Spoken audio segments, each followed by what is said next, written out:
I stood at the entrance of the Portland Maternity Center, holding my newborn daughter against my chest, feeling the weight of the rain as much as the weight of my own life collapsing.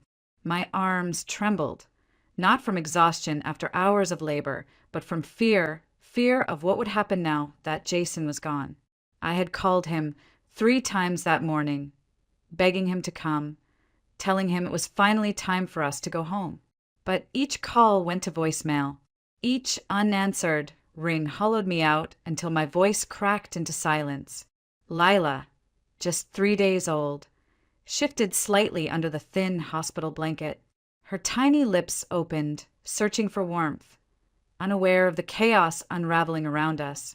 I kissed her forehead, whispering, "It's okay, baby, we're going to be okay." But my voice sounded foreign, as if I were talking to someone else's child, someone else's life. I had nowhere to go. Our apartment lease ended this month, and Jason, my husband, the man who promised to stand by me, had disappeared without a trace. The rain soaked my shoes, cold seeping through every layer, while people rushed past, busy with their own lives.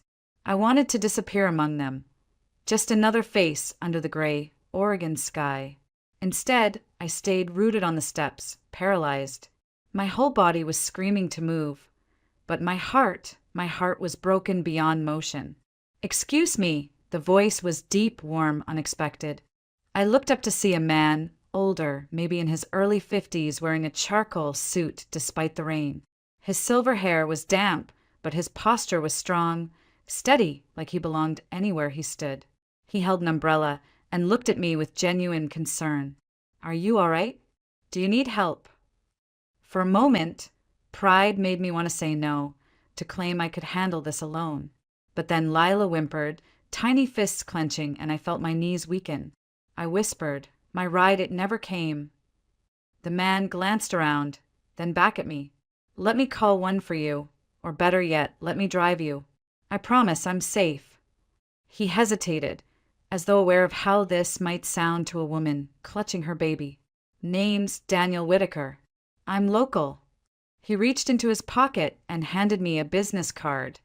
Thick paper, elegant font, the kind successful people carried. I stared at it, still clutching Lila. My instincts screamed to keep distance, but something in his voice, something steady and calm, cut through the noise in my head. The rain picked up, drumming harder against the steps. I nodded slowly. "Okay, thank you." That was the moment everything began to change. I thought I had lost everything that morning. But in reality, I was about to find something I didn't even know I was missing. Jason wasn't always like this, not in the beginning. I met him 3 years ago when I was working as a cashier at a small electronics store in downtown Portland. He had walked in on a rainy Thursday, just like the one outside the maternity ward, shaking droplets from his hair and flashing that easy smile that made people trust him instantly. He had asked about headphones, but he stayed to ask about me, where I grew up, what music I liked, what I dreamed about. It felt safe. For someone like me, raised by a single grandmother after my mom passed too soon, safety was a luxury. Jason offered it without me even having to ask. We started dating quickly. Jason was funny, ambitious, and always talking about the life we would build one day. A little house with a garden, maybe a dog, and Sunday mornings making pancakes together. 6 months in, he proposed. He didn't have a ring ready, just this ridiculous twist tie he pulled from a loaf of bread in our kitchen. But I cried and said yes anyway. Love didn't need a ring to feel real. The first year was blissful. We had an apartment that smelled of fresh coffee every morning, and Jason would leave me notes on the fridge. "Good luck at work. Dinner's on me tonight. Love you." When I found out I was pregnant, he spun me around the living room and laughed until we both collapsed on the couch, dizzy and happy. "We're going to be parents," he whispered against my hair. "I promise I'll take care of everything." For a while, he kept that promise. He came to every appointment, held my hand through every wave of nausea, and built a crib from scratch, even though he barely knew how to use a drill. But around the 5th month, things started changing slowly, almost unnoticeably at first. He started working late, missing dinners, forgetting the little things he used to remember, like buying milk or calling when he'd be late. He snapped more easily, blaming stress, talking about some big deal at work that would solve everything. I believed him, wanted to believe him, because I was already terrified about becoming a mom. Then I found the receipt. It was tucked in his jacket pocket, one I'd grabbed from the chair to put in the closet. A fancy restaurant, one we'd never been to together, 2 expensive cocktails and 2 desserts. There was also a single blonde hair caught in the collar of his coat. My hair is dark brown, almost black. I stared at it for a long time, convincing myself it was nothing. Maybe a coworker, maybe a client. Jason he couldn't. When I asked, he looked annoyed instead of guilty. Are we really doing this, Em? You're pregnant and hormonal. And now I can't even take a client to dinner. He kissed my forehead like he was soothing a child. I love you. Stop worrying. I tried. I really did.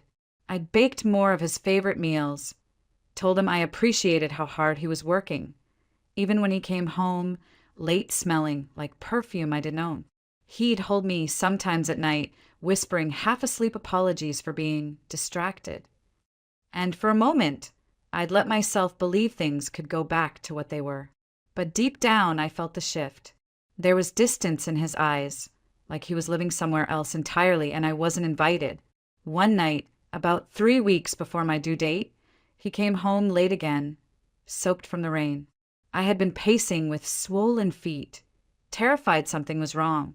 Where were you? I asked softly. He tossed his keys into the bowl and said, "Traffic. Relax." His voice was sharp, final, like a slammed door. Then, as if rehearsed, he said, "Maybe after the baby's here, we should move in with my mom for a while. Save some money, you know." I stared at him, confused. "You said we'd get a bigger place, that we'd manage on our own." "Yeah, well, things change, Em." He poured himself a beer and didn't look at me. That was the moment I knew something was breaking. I just didn't know how soon it would shatter completely. And by the time Lila was born, I would learn exactly how fragile promises could be. Labor was nothing like what I had imagined. Movies make it look like a few loud screams, and then suddenly you're holding your baby, glowing and beautiful. In reality, it was 12 hours of pain that twisted through my spine and clenched my chest until I could barely breathe. By the end, my voice was hoarse from biting back screams, and every muscle in my body trembled as if I'd run a marathon barefoot. Jason was there at the start, standing awkwardly near the bed with his hands shoved in his pockets. "You're doing great, Em," he kept saying, like a coach who didn't know the rules of the game. But after the first few hours, he drifted to the corner, scrolling on his phone, leaving me to clutch the bed rail alone when each contraction hit. I wanted to tell him to hold my hand, to tell me everything would be okay, but pride kept me silent.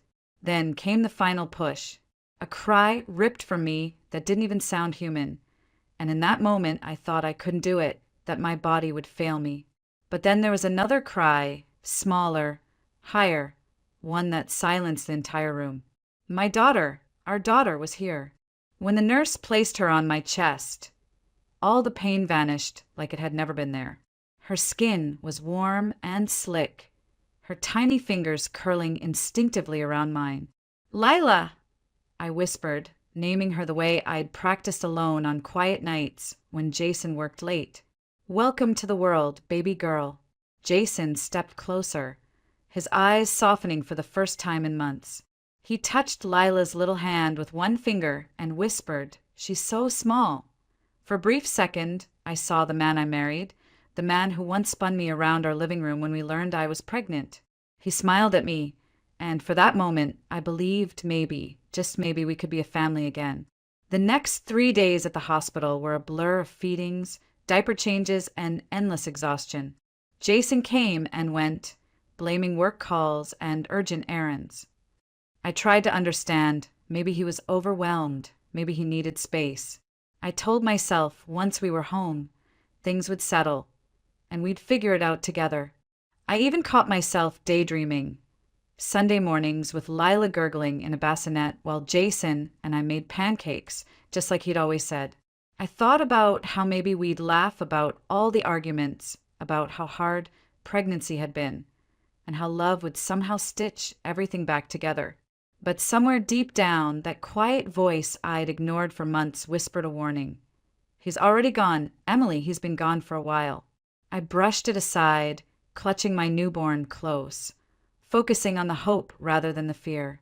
After all, I told myself, he had been there when she was born, hadn't he? He had smiled at her. He had smiled at me. Maybe that was enough to start over. Maybe love, even fractured love, could be healed. Or at least that's what I believed then. The morning of our discharge was cold and gray, typical for Portland in early spring. A thin drizzle coated the hospital windows, blurring the parking lot beyond. I dressed Lila in the soft pink onesie I'd packed weeks earlier, carefully tucking her tiny arms through the sleeves, marveling at how impossibly delicate she felt. "We're going home, baby," I whispered, forcing a smile. Jason was supposed to be there at 9 a.m. sharp. I had texted him twice that morning, even called once, but there was no reply. I told myself he was on his way, stuck in traffic, or grabbing something for the baby. Still, each passing minute pressed heavier on my chest. By 10 a.m., every other new mom in the ward had been picked up by excited husbands or parents. I stood near the entrance, rocking Lila gently as the nurse wheeled out the last patient. "Is someone coming for you, honey?" she asked kindly. "Yes, my husband. He's just running late," I said, my voice too bright, too practiced.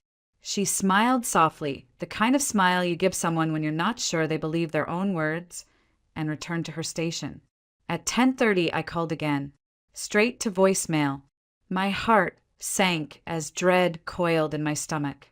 Something was wrong, or maybe something had been wrong for longer than I wanted to admit.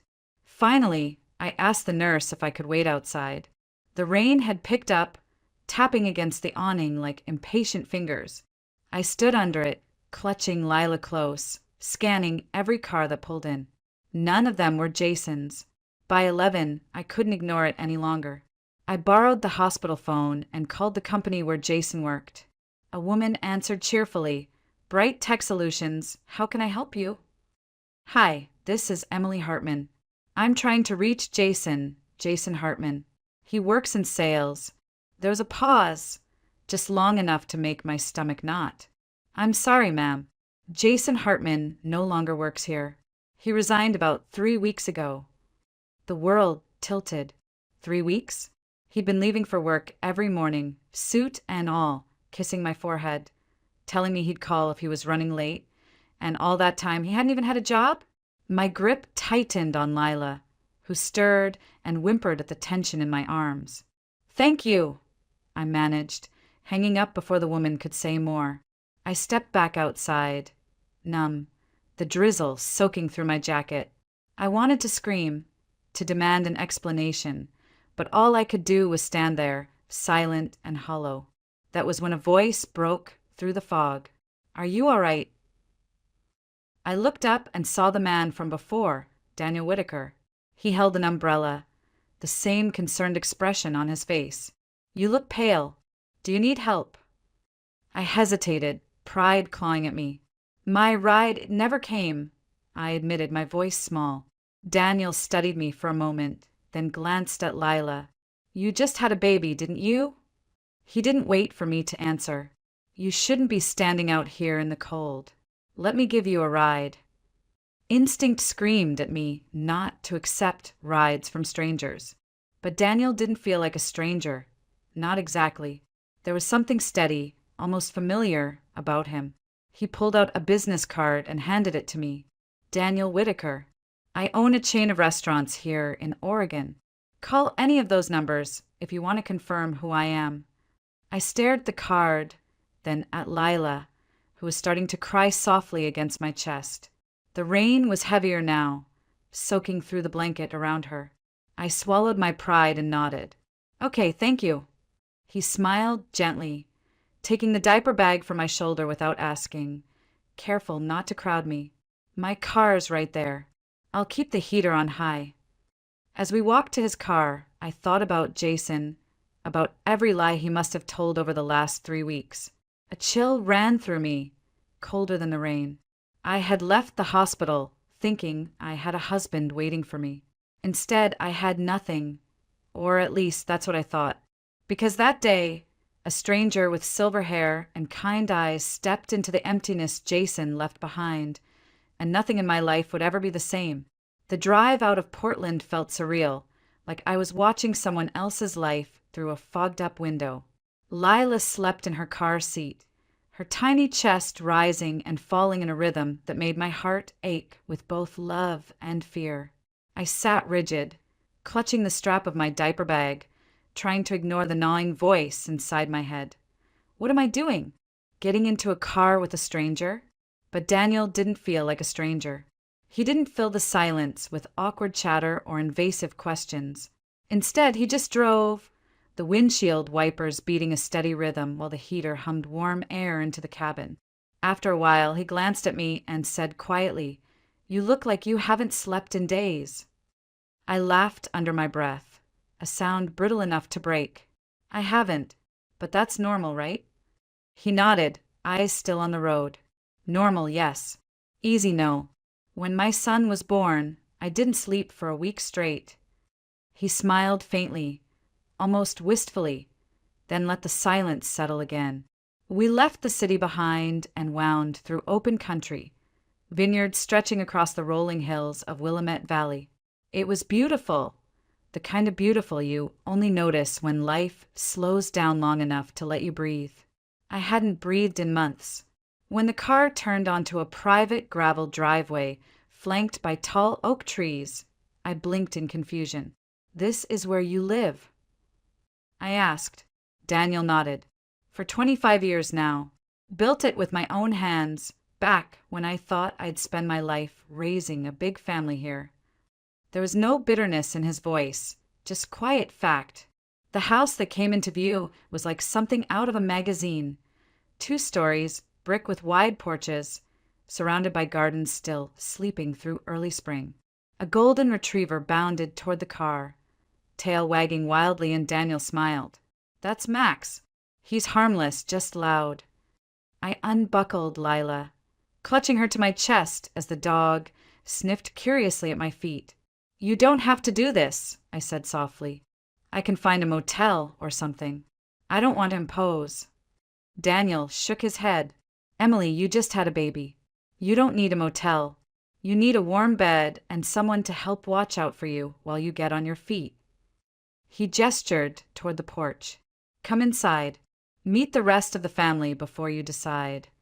Inside, the house smelled faintly of cedar and something warm, maybe cinnamon. A woman, maybe in her late 50s, stepped out from the kitchen, wiping her hands on an apron. "Alina," Daniel introduced. "She runs the house and keeps us all alive." Alina's eyes softened when she saw Lila. "Oh, you poor thing, you look exhausted. Come on, I'll show you to a guest room." Before I could protest, another figure appeared in the hallway, a tall man in his late 20s with Daniel's sharp jawline, but none of his warmth. He glanced from me to the baby, his expression guarded. "Dad, what's going on?" Daniel sighed lightly.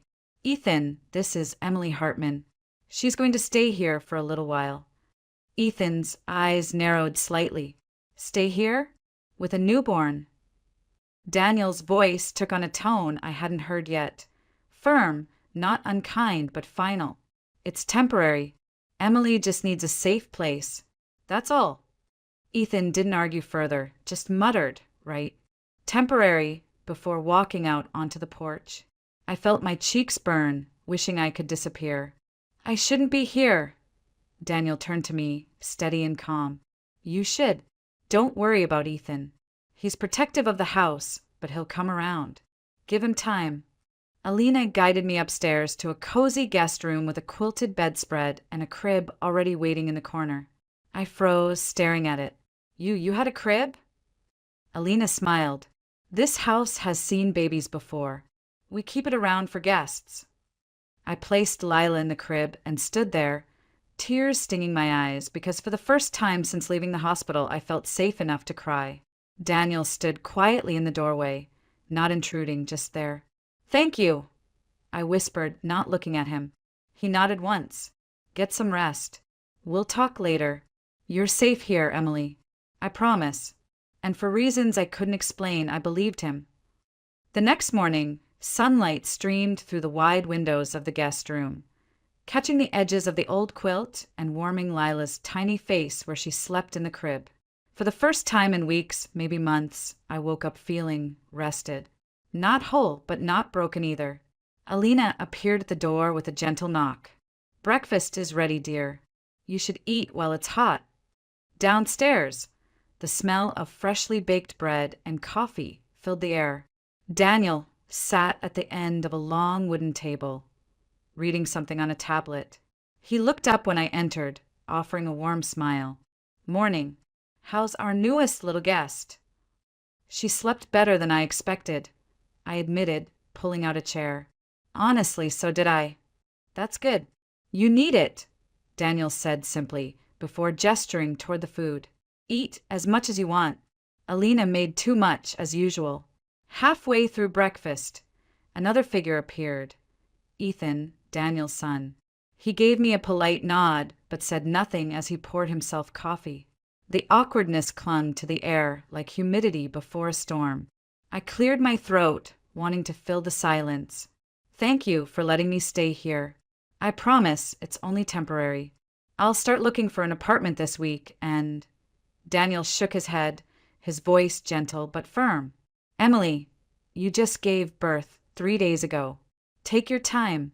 No one is rushing you out." I nodded, but still felt that need to contribute, to prove I wasn't a burden. Later that day, while Alina rocked Lila in the living room, I wandered into the kitchen and started baking. My grandmother had taught me everything she knew about bread and pastries, and my hands found comfort in the familiar rhythm of kneading dough. When Daniel came in, following the warm, yeasty smell, he stopped short. "That smells incredible. What is it?" "Just a simple sourdough loaf," I said, brushing flour off my hands. "I used to bake all the time before. Well, before life got complicated." Daniel stepped closer, studying the loaf on the counter. "You know, I own a chain of restaurants. Lately, we've been struggling to figure out what's missing, how to make people feel like they're eating at home, not just another place to grab food. This," he gestured to the bread, "this is what people want. Real food. Food made with love." I laughed nervously. "Are you saying you want to serve my bread in your restaurants?" "Why not? You clearly have talent. And if you're interested, I could use your help redesigning our menu. Something more soulful." The idea was overwhelming, yet strangely exciting. For months, I'd felt invisible, even before Jason walked out. Now someone was looking right at me, seeing what I could do, not just what I had lost. Over the next week, I cooked more often, preparing hearty soups, flaky pies, and recipes my grandmother used to make. Daniel tasted everything, sometimes closing his eyes like he was trying to memorize each bite. One evening, after a dinner of roasted chicken and homemade biscuits, he leaned back in his chair and said quietly, "You know, Emily, you could run your own kitchen if you wanted. You have that touch." I blushed, shaking my head. "I'm just trying to repay your kindness." "You don't need to repay me," he said softly. "But maybe consider this. Sometimes the best way to heal is to build something new." Slowly, the house started to feel less like someone else's space and more like a refuge. Sophie, Ethan's wife, visited one afternoon, immediately doting on Lila and chatting with me like we'd known each other for years. Even Ethan, though still cautious, softened when he saw how happy his wife was to help. One evening, he even stopped by the kitchen while I was baking and said, quietly, "The bread's good. Thanks for dinner." It wasn't much, but it felt like progress. In quiet moments, I'd take Lila outside to the vineyard behind the house. The rows of grapevines stretched endlessly, their buds just beginning to wake for spring. Standing there with my daughter in my arms, breathing in the crisp Oregon air, I felt a sense of calm I hadn't known in months. I still didn't know how long I'd stay or where life was leading me, but one thing was certain. I was no longer frozen on the steps of that hospital. I was moving forward, one loaf of bread, one small act of rebuilding at a time. And somewhere in the background of all that rebuilding, Daniel was quietly becoming more than just the man who gave me a ride home. He was becoming family. It was Daniel who suggested the trip. "You mentioned your grandmother lives out near McMinnville, right?" he asked one evening as he helped clear the dinner table. "Why don't we go visit her? She should meet her great-granddaughter." The thought warmed me. My grandmother, Margaret Evans, had raised me after my mom passed when I was just 3. She was the only family I had left, at least. That's what I believed. "That would be nice," I said quietly, though nerves twisted in my stomach. I hadn't told Grandma the full truth about Jason leaving. I wasn't sure I could say it out loud yet. 2 days later, we loaded Lila into Daniel's SUV and headed south. The closer we got to McMinnville, the more memories came rushing back. Long summer days in Grandma's garden, the smell of her famous apple pies, the way she'd hum old hymns while knitting on the porch. By the time we pulled into her driveway, tears stung my eyes. Grandma stepped out, as spry as ever despite her silver hair and 70-plus years. "Emily!" she cried, wrapping me in an embrace. When she pulled back to look at Lila, her eyes softened. "Oh, my sweet girl, she looks just like you did." Daniel stayed politely in the background, holding the diaper bag, until Grandma's eyes landed on him. She froze. For a moment, there was nothing but silence. Then, in a trembling voice, she whispered, "Daniel Whitaker, is that you?" I blinked in confusion. "You two know each other?" Daniel's face changed, like a man seeing a ghost. "Margaret, it's been a long time." Grandma pressed a hand to her mouth, looking at me, then back at him. "Emily, sweetie, did he tell you who he is?" Something in my chest tightened. "He's the man who helped me at the hospital. He's been letting me stay at his house until I figure things out." Grandma sank onto the porch step, her eyes wide, almost fearful. "Lord have mercy," she whispered. "Emily, Daniel knew your mother." I frowned. "My mom? You mean when she was little?" Daniel's voice was low, almost hoarse.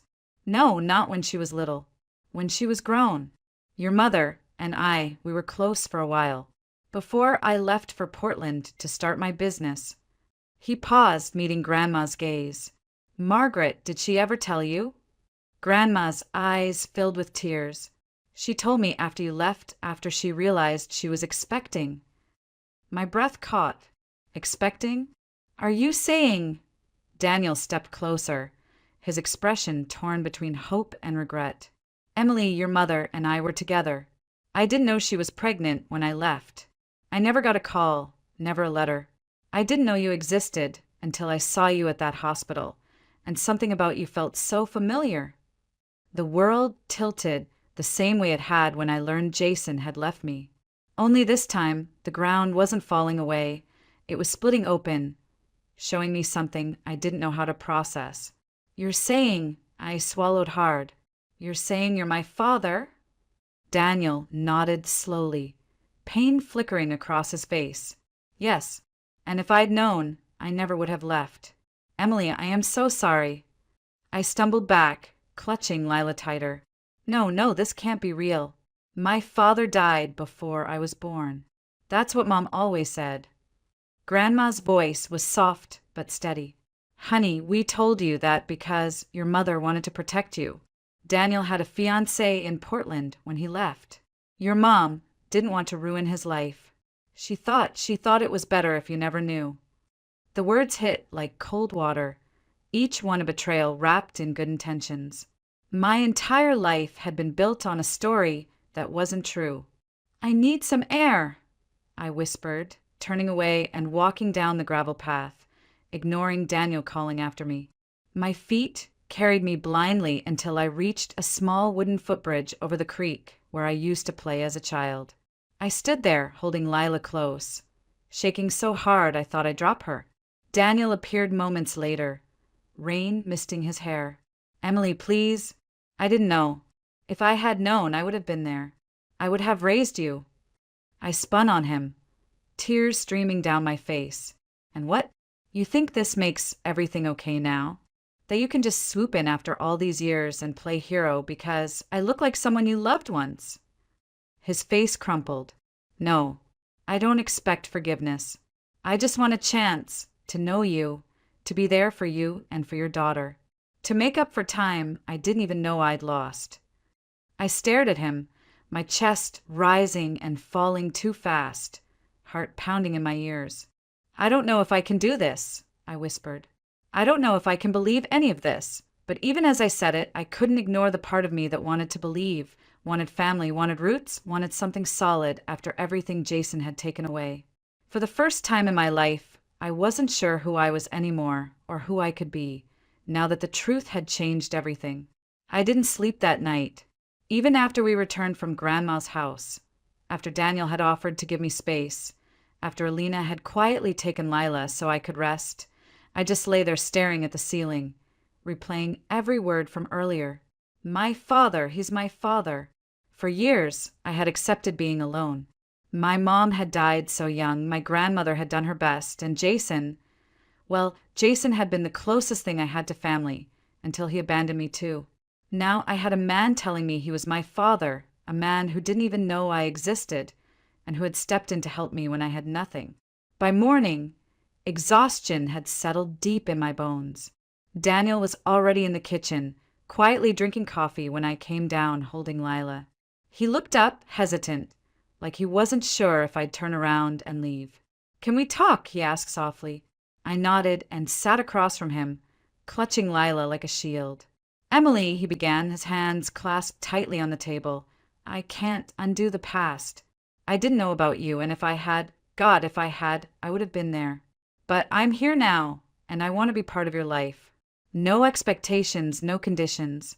Just let me know you, and let me know my granddaughter." His words cracked something open in me. Part of me wanted to scream, to throw every year of loneliness in his face. But another part, the tired, aching part, wanted to stop carrying this weight alone. "Why help me?" I whispered. "When you saw me at the hospital, you didn't know I was your daughter. You could have just walked away." Daniel's eyes softened, "Because you looked like someone who needed help. And because when I saw you, something about you felt familiar, like I'd known you my whole life. When I realized the truth, it made sense." I looked down at Lila, who yawned in my arms. "I don't know how to process this," I admitted. "I don't know how to be anyone's daughter anymore. And I don't know if I can trust you." Daniel reached across the table, resting his hand palm up between us. "Then don't trust me yet. Just let me earn it." The silence stretched, filled only by the soft cooing of Lila. Slowly, I placed my free hand in his, just for a moment, before pulling away to wipe my tears. "Okay," I whispered, "but we take this slow." From that day forward, something shifted. I started cooking more in Daniel's kitchen, not out of obligation, but because I wanted to contribute. Daniel spent more time at home too, joining me for long talks after dinner about food, life, and all the years we'd missed. Even Ethan began to change. One afternoon, he caught me outside hanging baby clothes to dry. "Dad's different," he said awkwardly. "He hasn't smiled this much in years." "I guess, thank you for that." I smiled faintly. "I think we're all figuring things out." Sophie, radiant as always, took to Lila immediately, often swooping in to give me breaks so I could nap or take a walk. She treated me like a sister, something I hadn't realized I'd been craving. At night, after Lila fell asleep, I would stand at the window overlooking the vineyard, breathing in the scent of earth and grapevines. This wasn't the life I'd expected, but maybe it could be the life I needed. Daniel gave me space when I needed it, but he was there, steady, constant, patient. And slowly, the walls I had built for survival began to crack. I stopped feeling like a guest and started feeling home. One evening, as I tucked Lila into her crib, Daniel paused at the doorway. "You know," he said quietly, "you've brought life back to this house. Not just because of the baby, but because you remind me that family is worth fighting for." For the first time in years, I believed him. It happened on a quiet Saturday morning. I was in the kitchen, kneading dough for the restaurant Project Daniel, and I had started sketching out when I heard the sound of tires crunching on the gravel driveway. At first, I thought it was Ethan returning early from town, but when I stepped onto the porch, my heart froze. Jason. He looked thinner, his face pale and drawn, eyes shifting nervously as he climbed out of a beat-up sedan. For a moment, we just stared at each other. The last time I'd seen him, he'd walked out of our apartment without a backward glance. Now here he was, standing on Daniel's property like a ghost from a life I had buried. "Emily," he said, his voice rough, I heard you had the baby. I wanted to see you, to see her." Every muscle in my body tensed. I stepped down one stair, holding the doorframe like it might keep me from falling. "Her name is Lila, and yes, she's here. But why now, Jason? After disappearing? After lying about work? After leaving me at the hospital?" He winced, looking at the ground. "I messed up. I was scared, Em. I thought I couldn't handle being a dad, couldn't handle us. And then, I met someone, but it didn't work out. I was stupid, okay? I want to make things right." Behind me, I felt Daniel's presence. He didn't say a word, just stood quietly in support, like a wall I hadn't known I needed. I took a deep breath, steadying my voice. "Jason, I'm not angry anymore, but I'm not the same person you left. I built a life for Lila and me, a better one. You can see her. She deserves to know her father, but you and we're done." He looked up, guilt flickering in his eyes. "You're really not coming back?" I shook my head. "No, I'm not." For a moment, he looked like he might argue, but instead he nodded slowly. Can I hold her?" Daniel stepped forward then, his hand resting gently on my shoulder, as if to say, "It's your choice." I nodded and went inside, bringing Lila out. Jason held her awkwardly, tears filling his eyes. "She's beautiful," he whispered. "Yes, she is," I said softly. "And she deserves a father who shows up, not one who runs away." He nodded again, unable to look at me. After a long moment, he handed her back and murmured, "Thank you." Then he left, the sound of tires fading down the drive. I stood there in silence, holding Lila close. Daniel touched my arm gently. "You okay?" I exhaled slowly, feeling something heavy lift from my chest. "Yeah, I think I am." For the first time, I truly meant it. Spring eased into summer, painting the vineyards in rolling green and soft gold. Life in Daniel's house felt different now, lighter, warmer, like someone had opened the windows of a long-closed room and let the sun in. The restaurant project had become real. What started as a few sketches and recipe notes over late-night coffee turned into an actual plan. Daniel even signed the lease on a small space in downtown Portland, and we decided to call it Harvest Soul. The name felt right. Food made from scratch, carrying pieces of my grandmother's recipes and Daniel's long-standing dream of a place that felt like home. On opening night, the dining room was full. The scent of freshly baked bread and rosemary chicken filled the air as I stood behind the counter, Lila sleeping peacefully in a sling against my chest. Daniel stood beside me, his hand warm on my shoulder. "You did this," he whispered. "No," I said softly, glancing at him. "We did this." Across the room, Ethan and Sophie sat together, Sophie's rounded belly visible now that she was expecting their first child. They waved when they saw me, and for the first time I realized I didn't just have a safe place to sleep. I had a family.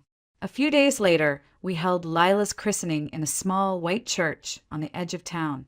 Daniel held her proudly, tears shining in his eyes as the pastor poured water gently over her head. My grandmother stood in the front pew, smiling so widely I thought her face might break, and even Ethan's usually serious face softened as he whispered to Sophie, "She's ours now, too." After the ceremony, we gathered at Daniel's house for a small celebration. The table overflowed with food, bread, pies, roast beef, salads from Sophie's garden. People laughed, clinked glasses, and passed Lila around like a precious gift. Later that evening, when the guests had gone and the house was quiet again, I stepped onto the back porch with Lila in my arms. The vineyard stretched out before us, bathed in soft orange light from the setting sun. Daniel joined me, resting one hand on the railing. "You've changed everything around here," he said quietly. "You gave me back something I didn't even know I'd lost." I looked at him, at this man who had once been a stranger but had become something far more profound. "You gave me a family when I didn't have one, and a future I never thought I'd have." Lila stirred against my chest, letting out a soft sigh, and I smiled down at her. "We're home now," I whispered, more to myself than to him. Daniel nodded, his voice low and full of emotion. "Yeah, home." For the first time in a long time, I felt whole. Not because everything had been fixed, but because I'd learned how to build something new from the pieces. And as the sun dipped below the hills, I held my daughter closer, knowing this was only the beginning.